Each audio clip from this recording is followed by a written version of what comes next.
ಹುಲಿಕುಂಟೆ ಗ್ರಾಮದಲ್ಲಿ ಸುರಿದ ಭಾರೀ ಗಾಳಿ ಮಳೆಗೆ ಪಪ್ಪಾಯಿ ಬೆಳೆ ನೆಲಕ್ಕುರುಳಿ ಬಿದ್ದಿದೆ.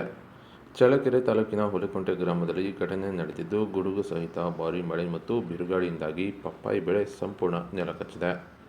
ಇನ್ನು ಗ್ರಾಮದ ರಾಮೇಗೌಡ, ರಾಮಚಂದ್ರಪ್ಪ ಹಾಗೂ ರವೀಶ್ ಅವರ ಹೆಸರಿನಲ್ಲಿರುವ ಸುಮಾರು 12 ಎಕರೆ ಪ್ರದೇಶದಲ್ಲಿ ಬೆಳೆದಿದ್ದ ಪಪ್ಪಾಯಿ ತೋಟದಲ್ಲಿ ಸುಮಾರು 2,000ಕ್ಕೂ ಹೆಚ್ಚು ಗಿಡಗಳು ನೆಲಕ್ಕುರುಳಿ ಬಿದ್ದಿವೆ. ಈ ಪರಿಣಾಮ ಅಂದಾಜು 6 ಲಕ್ಷ ರುಗಳಷ್ಟು ನಷ್ಟ ಉಂಟಾಗಿದೆ ಎಂದು ರೈತರು ತಮ್ಮ ಅಳಲನ್ನು ತೋಡಿಕೊಂಡಿದ್ದಾರೆ. ಇನ್ನು ಹಲವು ತಿಂಗಳ ಪರಿಶ್ರಮದ ಬಳಿಕ ಉತ್ತಮ ಬೆಳೆಯ ನಿರೀಕ್ಷೆಯಲ್ಲಿದ್ದ ರೈತರಿಗೆ ಅಕಾಲಿಕ ಮಳೆ, ಬಿರುಗಾಳಿ ಭಾರೀ ಹೊಡೆತ ನೀಡಿದೆ. ಇನ್ನು ಗಿಡಗಳು ಸಂಪೂರ್ಣ ನೆಲಕ್ಕುರುಳಿರುವುದರಿಂದ ಮಾರುಕಟ್ಟೆಗೆ ಕಳುಹಿಸಲು ಸಿದ್ಧವಾಗಿದ್ದ ಪಪ್ಪಾಯಿ ಹಣ್ಣುಗಳು ಕೂಡ ಹಾನಿಗೊಳಗಾಗಿವೆ. ಸರ್ಕಾರ ಹಾಗೂ ತೋಟಗಾರಿಕೆ ಇಲಾಖೆ ಅಧಿಕಾರಿಗಳು ಸ್ಥಳಕ್ಕೆ ಭೇಟಿ ನೀಡಿ ಪರಿಶೀಲನೆ ನಡೆಸಿ ಸೂಕ್ತ ಪರಿಹಾರ ನೀಡುವಂತೆ ಆಗ್ರಹ ಕೂಡ ಮಾಡಿದ್ದಾರೆ.